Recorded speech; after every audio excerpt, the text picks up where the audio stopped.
Good evening. My name is Brooke Pear, and I'm the Financial Aid Counselor for Pinellas County School District. In my role, I work with students and families with scholarship opportunities such as the Bright Future Scholarship Program, as well as financial aid such as the FAFSA. Tonight, we will be discussing what you need to do after you've completed the FAFSA or the federal free application for federal student aid. Tonight, I have joined with me my colleagues Jamie Wasserman and Jeffrey Smith. You may have tuned in to our last Facebook Live presentation that we had in December, and then we had an encore of that in January. In that presentation, we covered the basics of what you needed to do and know to get ready to complete the FAFSA. Tonight's presentation, as I mentioned, will cover what to do afterward. Now, if you didn't attend the last session or you haven't completed the FAFSA, I still think you're going to find this session valuable because it will let you know what you need to do once you do get that started. If you feel like you need to review the steps prior that were covered, we do have a copy of our last presentation on our website, which is pcsb.org/FAFSA. I also want to let you know that this presentation tonight is also being recorded, and it will also be available at that same website. Before I begin, I do want Jamie and Jeffrey to introduce themselves. Jamie, do you want to start? Sure. Hi, my name's Jamie Wasserman. I'm a school counselor at Pinellas Park High School. Jeffrey? Hello, my name is Jeffrey Smith, and I'm the Assistant Director of Financial Aid at Eckerd College. Great. Thanks to both of you. And thanks for joining me tonight. Our goal tonight is to provide our PCS seniors and their families with necessary tools and information so that you know what to do after you've completed the FAFSA. So you're ready to make sure not only that you've completed it, but that everything is in order and you're ready for the next steps. So we're going to get started by doing a brief presentation that goes over the important information, and then afterwards we will have a question and answer section. As we're going through the presentation, please feel free to submit your questions on the website, and we'll get to them afterwards. Okay, so let's get started. So you filled out the FAFSA, what's next? After you've completed the FAFSA, the next big step is reviewing your student aid report, or your SAR, S-A-R. Essentially, it's a summary of the information you provided on the FAFSA, but it is not a financial aid offer. So those would be things that you will get from the college. Now, if you provided an email, you will have an access to your report 3 to 5 days after you completed it if you also signed it electronically. If you used a signature page and mailed it, then it's going to take about 2 weeks. Either way, though, you will receive an email instructions on how to get to your student aid report online. Now, if you did not provide an email, it will take 7 to 10 days if you had an electronic signature. And again, if you didn't sign electronically and instead mailed that signature page, it will take about 2 weeks. Now, regardless of how you've completed it, if you have an FSA ID, you will be able to review your report on FAFSA.gov following about the same timeline as mentioned above. So what information does the student aid report contain? You will find that it contains your expected family contribution, or EFC, your data release number, or DRN, your Pell Grant eligibility, and if you've been selected for verification. So let's look at those a little more closely.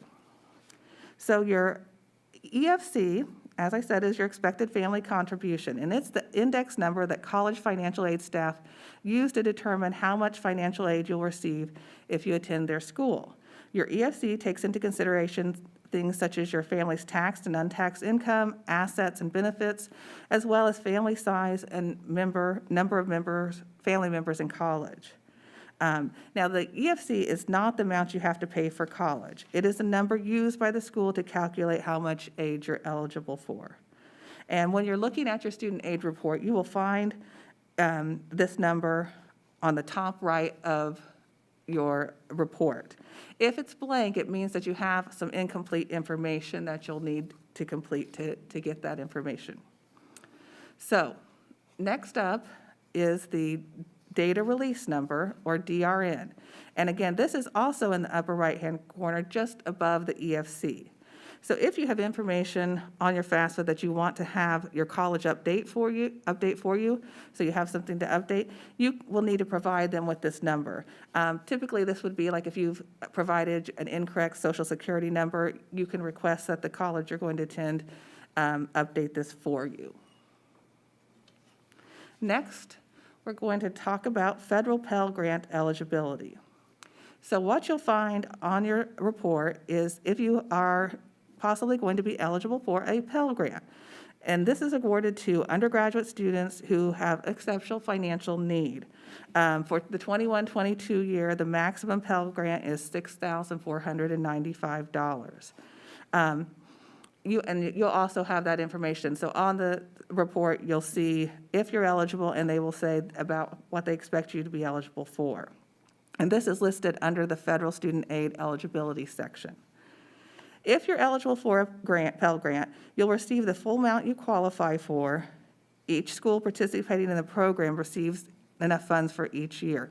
So in other words, this is not one, we sometimes talk about grants that are first come, first serve. With the Pell, if what you're eligible for is what you can receive. So the next thing to talk about is if you are selected for verification. So verification, you will notice on your report, if you have an asterisk next to your EFC, it means that you have been selected for verification. Now, if this happens, don't take it personally. The Department of Education picks a portion of all financial applicants to go through this process. And so essentially, this process is where you're going to have to provide additional information to the school about your financials. In addition to the asterisk, you'll also see a note under your application status indicating you've been selected. So that's something really important when you're reviewing your student aid report, is be sure to look for that, because it does mean that you're going to be required to provide some more information. And the process is to confirm the accuracy of key components of your FAFSA. You'll be told by your school to provide certain documents. It might be like a tax return transcript, or you might need to provide some verification of the number in college by showing a proof in enrollment. You might just be asked to do a FAFSA verification worksheet and not required to do anything else. So you just need to check with your school to find that out. So that is, when it's on the student aid report, then that's because you've been selected by the DOE. In addition, your college can also select you for verification. So you also want to be sure to keep track and respond to correspondence that you get from your college in case that occurs. So that gives you kind of the understanding of the student aid report, and I'm going to turn it over to Jamie now, who's going to talk to you about making corrections on your form. Perfect. Thank you. So when you're reviewing your student aid report, you may notice that there's something incorrect that you'd like to change. There's 3 ways that you can update your information. You can do it electronically by logging back in to FAFSA.gov. You can do it via mail by making the corrections on the student aid report, or you can check with your post-secondary institution and ask them to make those changes for you. The most efficient way is to make the changes electronically. You can do this by logging back into your FAFSA at FAFSA.gov. You're going to select the login button, enter your FSA ID.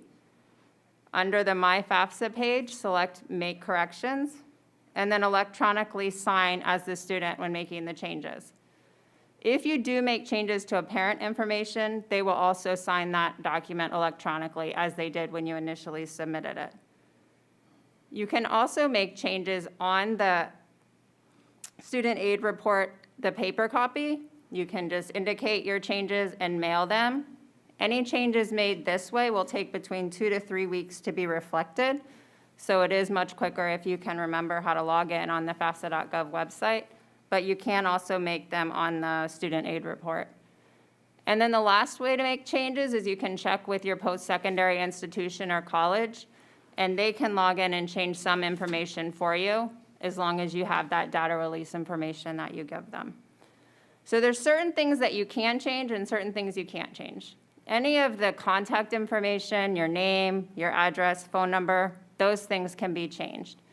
There are other things that are a snapshot in time on FAFSA that you can't change. So like if the amount in your savings account or one of those types of numbers change, those cannot be updated.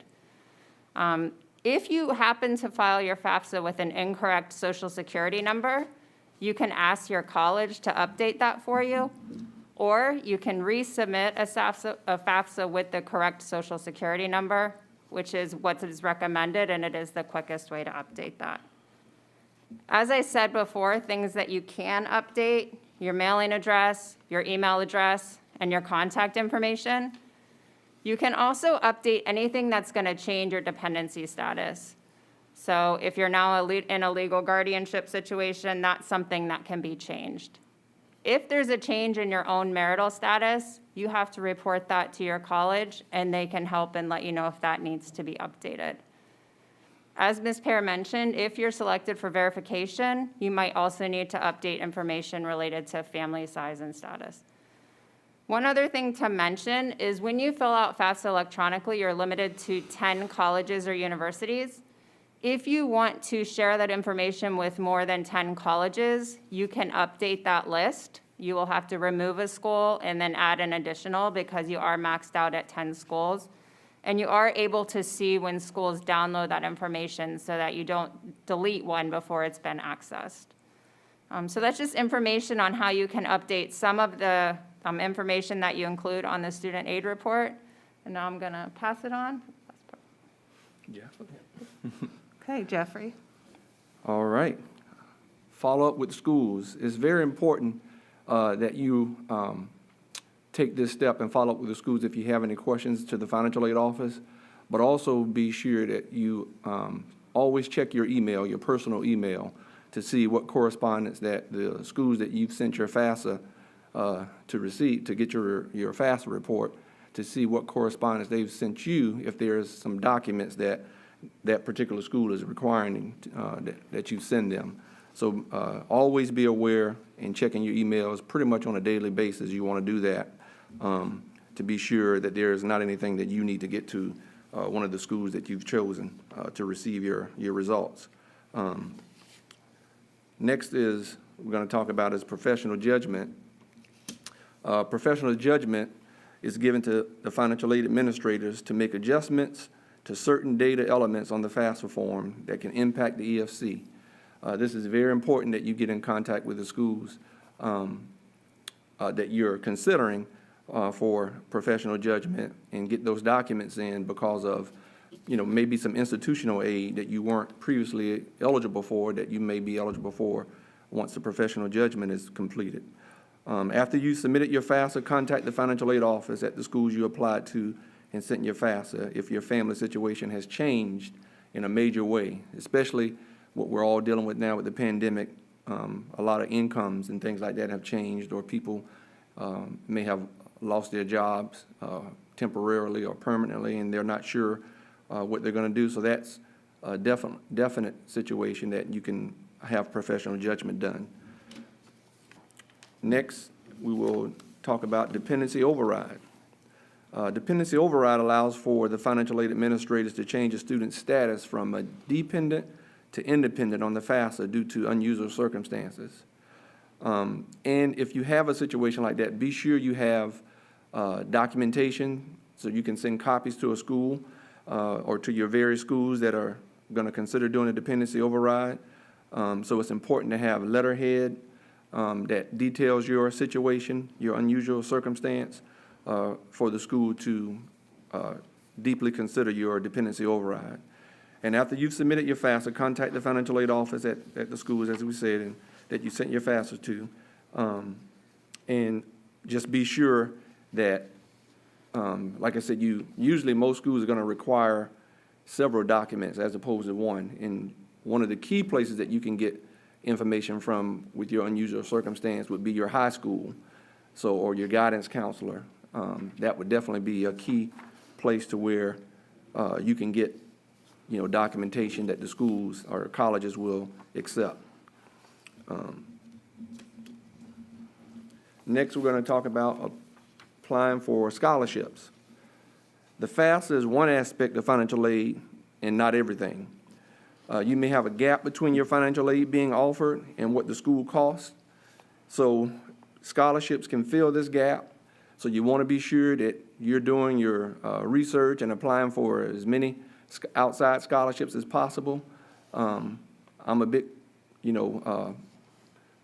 big deal on when I talk to parents and students about the law of averages. You don't want to just apply for a few outside scholarships. You want to apply for as many as possible. So eventually, you're going to probably receive a scholarship if you're out there applying for quite a few of them. The other thing is you want to review scholarship opportunities that are listed on the Pinellas County School Board's website, as you see here, posted here. So be sure you go out to the Pinellas County School Board Financial Aid website and do your research there as well. Another one that a lot of colleges use is FastWeb. That's another huge scholarship search engine that you might want to consider searching for scholarships as well. Check with the colleges for scholarship opportunities that you're considering on attending. A lot of times people think the scholarships come through financial aid. You really want to talk to your admissions side of the college for scholarships, along with the financial aid department. So a lot of scholarships do come through the admissions department, as well as at my institution, one of the big schools that we have is marine biology. So you want to check with your focus that you're planning on pursuing in college, because some scholarships will come through your focus that you're planning on pursuing. Also review and apply for state scholarships and grant programs at the Florida Student Financial Aid website. As you see here, it's the Florida Student Financial Aid .org website you want to go to and check for state scholarships through the state of Florida. There are various scholarships out there that you may be eligible for, that you may not be aware of.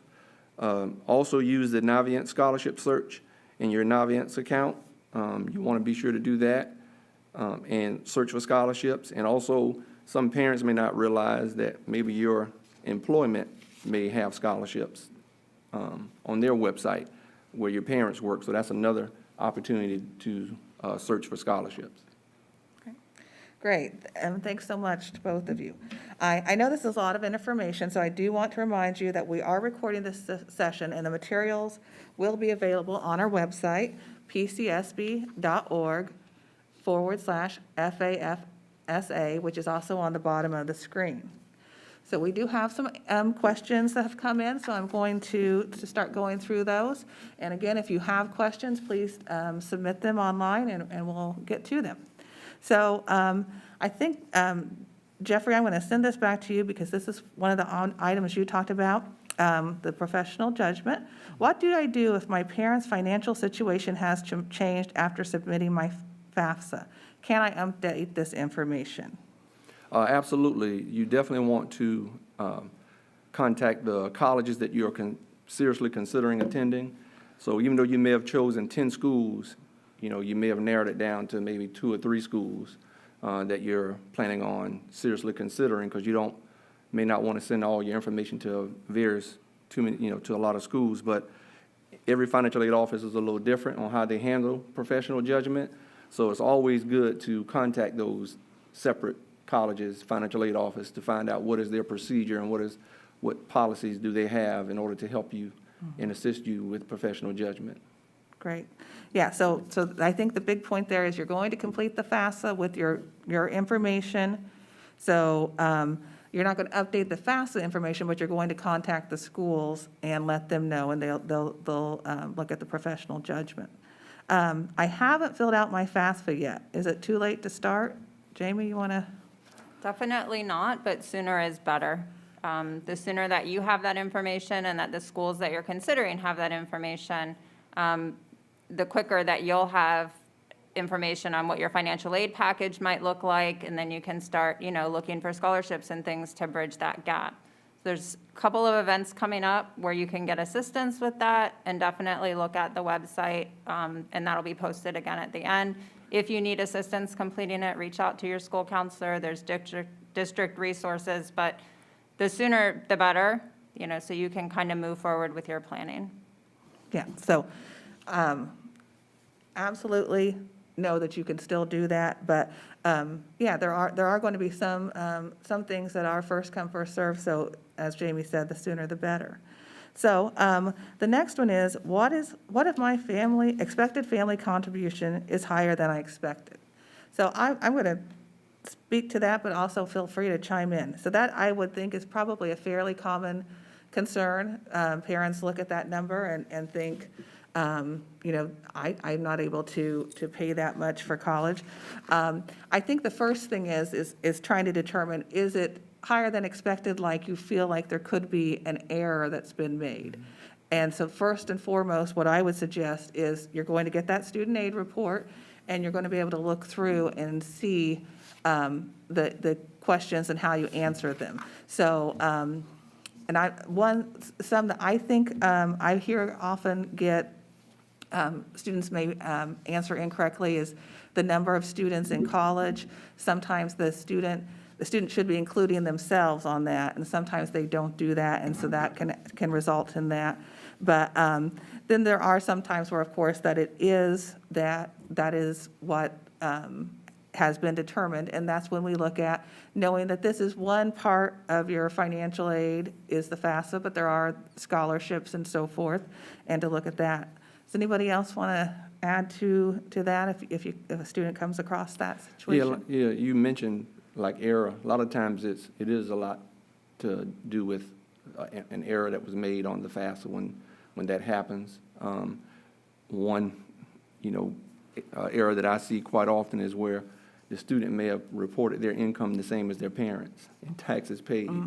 So that's a common error that you see a lot, so things like that could be, because I've fixed a lot of those and helped people realize, oh, wow, I didn't realize that, they had done something like that. And, another thing, like you said too, is the number of children in college is a common mistake as well. So, but definitely those are some common mistakes that we can easily fix and really get down to the nuts and bolts as to what you're eligible for. Yeah. I've also had several families come in that didn't use the IRS Data Retrieval Tool, and there were just manual entry errors and typing numbers, or they entered the same number twice. So if possible, and you use the IRS Data Retrieval, you're going to have a lot fewer entry errors when you're putting your numbers in, and transposing. So instead of it being 36, it's 63, and that's going to make a big difference in what your EFC is when you're reporting your income. So when possible, do that, and then definitely check the numbers on the student aid report and make sure that what you entered from your tax information is accurate.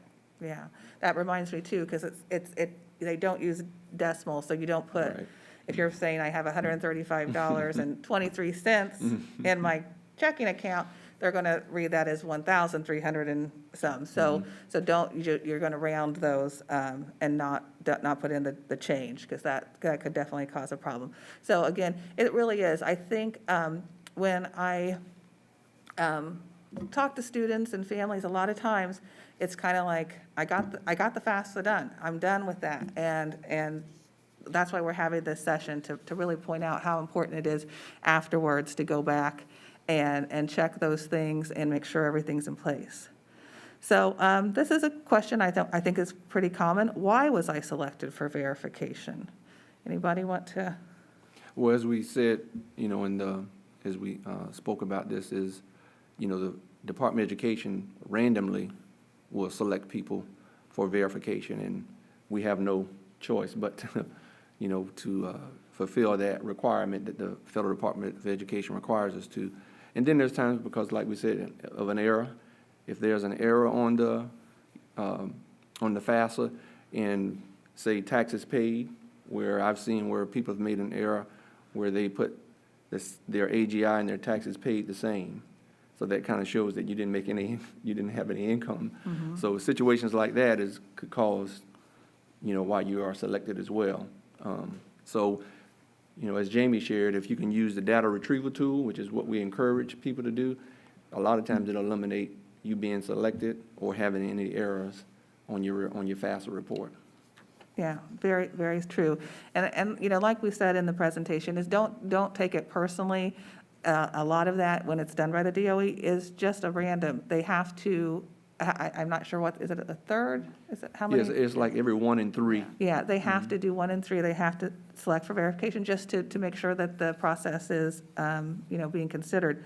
But, so don't take it personally, but definitely do provide the information. Be sure to look through like I said, any correspondence that you get from your college, as Jeffrey said, be sure to check your email on a regular basis, because, I think when you're in high school, you kind of are used to probably having your counselor come and say, hey, you need to do this, and then remind you again and remind you again. But a lot of times, because especially if you're looking at some of these large colleges, they're going to send you that email, and you're going to need to be able to check that.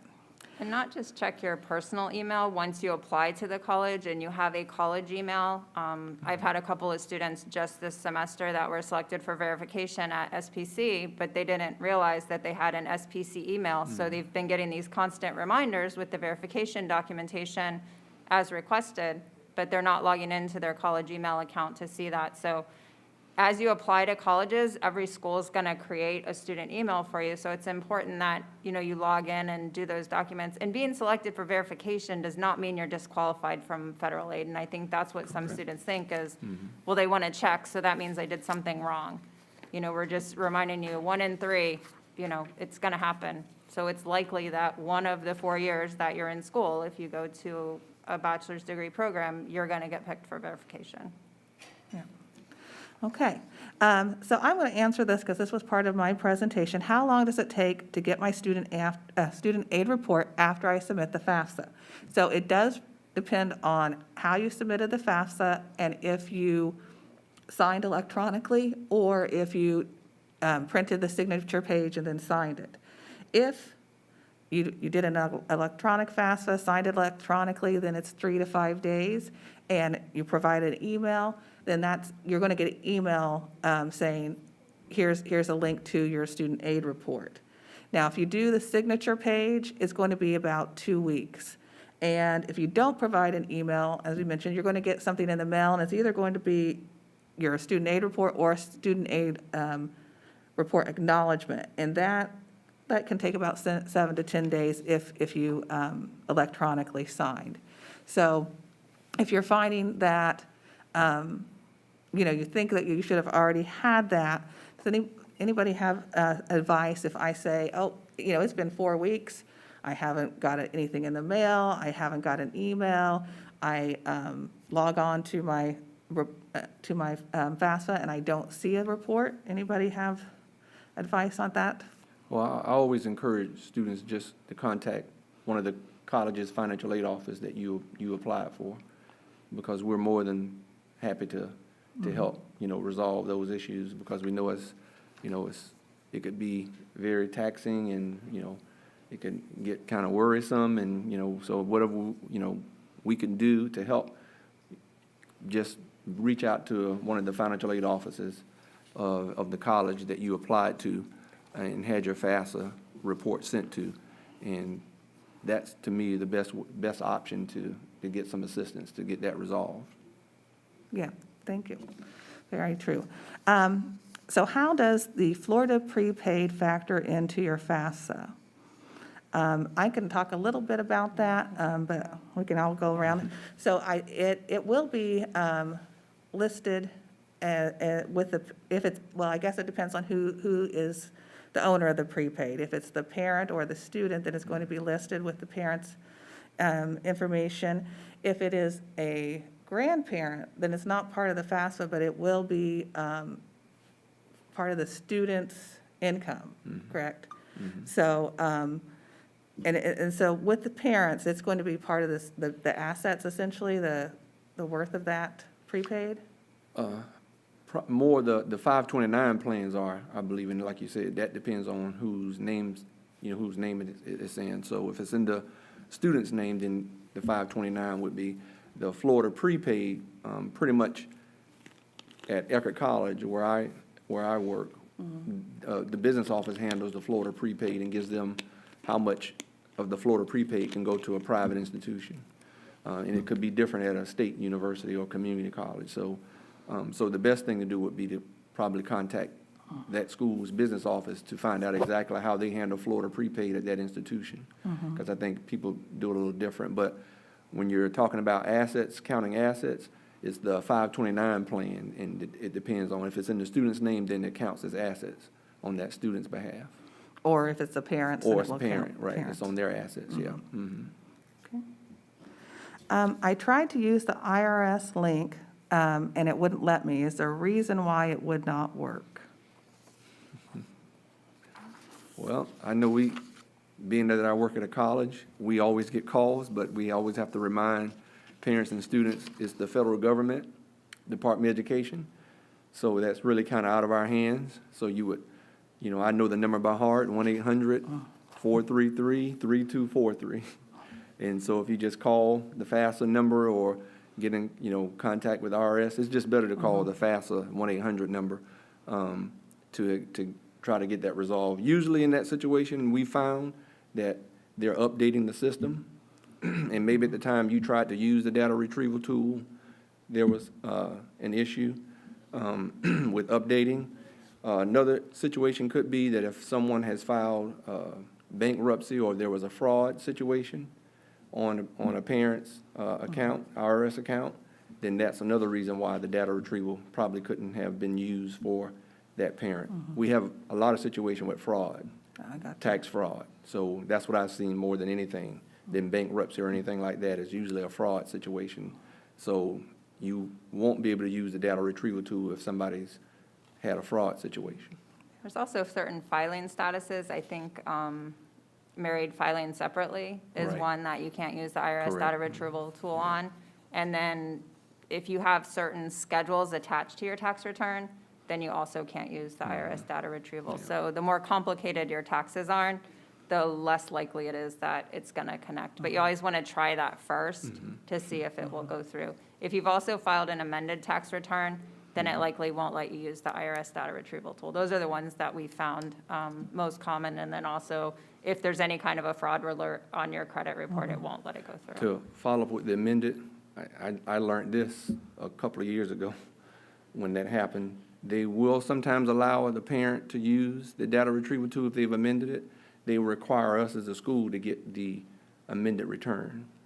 There's a new error code on there where it use the data retrieval tool, but then that code tells me that I have to get the amended return from the parent in order to confirm it.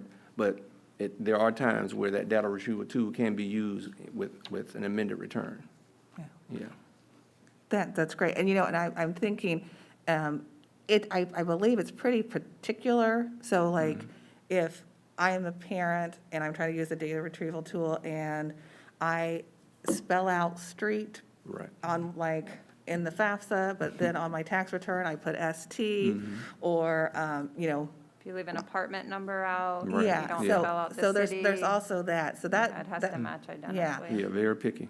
So I think probably you need to look at your, if you're having that issue and you think that could, you're like, well, it's not, I didn't, because in the FAFSA, it's going to tell you, here are reasons why you cannot use it. So you're going to be able to kind of eliminate, well, no, it's not because of my filing status or those types of things.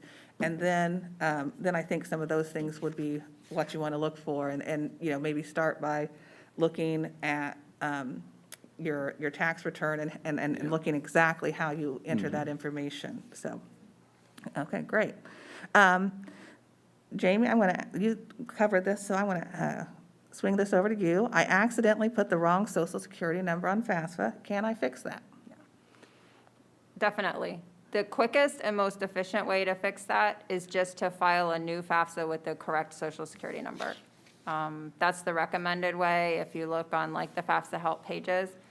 Another way you can do it is you can reach out to the college that you plan on attending, and they can try to update that for you. So those would be the two ways that you can update that information. Again, the quickest is if you can do it online and file an additional return. It will change the date that your FAFSA is filed, but it'll guarantee that the information is submitted the quickest way. Great, thank you. I'm going to take this one because I know the answer.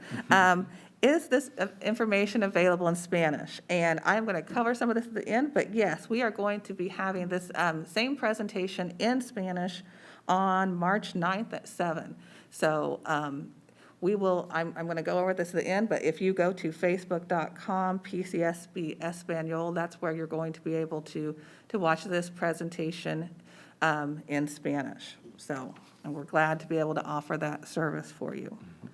Can I add a college to my FAFSA after I've already submitted it? Definitely. You just log back in. You can list up to 10 at a time. So as I said before, if you have more than 10 listed, you would have to delete one to add one. Log back in, FAFSA.gov, make updates, submit, you re-sign it electronically, and you're good to go. And it should take about a week before the colleges pull that information down. You might want to let them know that you've added it if they've told you originally that they can't see it. And you may have said this, and I was looking down, but you also, when you do make any of those updates, just be sure to do it will prompt you, but you want to electronically sign that Right. again so that it's resubmitted. Okay, looking at my USF financial aid package, they listed federal unsubsidized direct loan amounts. These are the loans to the student, correct? Correct. Yep, those are, yep. Those, when you do the FAFSA application and you list the schools on there, pretty much most schools now will automatically have those loans on there that you're eligible for. The subsidized and unsubsidized, if you are eligible for the combination of both or just the unsub. But those are just loans that the student are eligible for, not parents. And so then if the parent, that would be the Parent Plus loan, Yeah. that would be in the parent's name if they decided to do that. But I think this is a really important point, because for parents especially, is to understand that students are going to, if they choose to accept these, and they do not have to, they are going to have loans in their name and be responsible for them. So it's really important to do some education, with students about doing this responsibly, and knowing that when you get your financial aid package, that you don't have to accept everything on there. I mean, obviously, if you want to accept the free money, like your grants and scholarships, but if you're given federal loans, that if you don't require those, then you can say, no, I'm going to not accept those, or maybe I'll accept my subsidized, but not my unsubsidized. Does anyone want to kind of explain the difference between those two? I will start by saying that the total amount of those subsidized and unsubsidized loans available to the student is capped. And it goes up each year, but I think it's limited, I think it's like $6,250 the first year or something, like it's capped at what can be offered federally. So if you're at a school that costs more than that, then you would be looking for private loans. The difference between subsidized and unsubsidized has to do with how the interest is paid when you're in school. If you have a subsidized loan, the interest is not accruing on that loan until 6 months after you graduate. So it's being paid during that time. If it's an unsubsidized loan, that interest accrues while you're in school. So if you're not making payments and you borrowed $5,000, by the time you start making payments, it now might be a $5,700 loan. Those are raw numbers, not any kind of percentage or anything, but just giving you an idea that the amount that you're paying back is going to be more when you have an unsubsidized loan, because that interest is accruing each month that you're in school. I mean, that's a very basic explanation. I don't know, Jeff, if you want to. Yeah, the loan limits, whether it's combined or all just unsub, because some students would be eligible for both sub and unsub, and some students are only going to be eligible for the unsub. Your freshman year, before origination fees are taken out, because a lot of people don't realize that the federal government takes out, Department of Education takes out origination fees, but the loan limit for your freshman year is $5,500. Your sophomore year is $6,500, and then for your junior and senior years, it's $7,500. So those are the loan limits that are, like she said, they're capped. So you can't borrow any more than that as a student. The only other way you can borrow some additional money is if you go the private loan route and get your parents or someone to co-sign on your behalf, or your parent is going to just borrow the money themselves for you. Or they can choose to do the Federal Parent Plus loan, and they can borrow whatever your student's aid is not covering, scholarships, or whatever they receive is not being covered, then they can borrow the remaining amount in a Federal Parent Plus loan or a private loan to cover the remaining costs for the year. Okay, well, thank you. I think that's the end of our questions. I want to thank Jamie and Jeffrey for their assistance tonight, and thank you for everyone that's tuned in. I hope that you found this helpful. I know that as you complete the FAFSA, you'll likely run into additional questions, so we do have some resources we're going to put up on the screen where you can get additional help. So there's a lot of information up there, but essentially, if you go to that pcsb.org/FAFSA, you're going to find links to all of that information we have listed. And if you go to that website, you're also going to find, I think we're going to have a slide that shows you, but there's a blue bar in the middle of the page, and it is where you can submit a question or request an appointment. So you can go there, so as you're going through this process, feel free to come to this page and submit your question.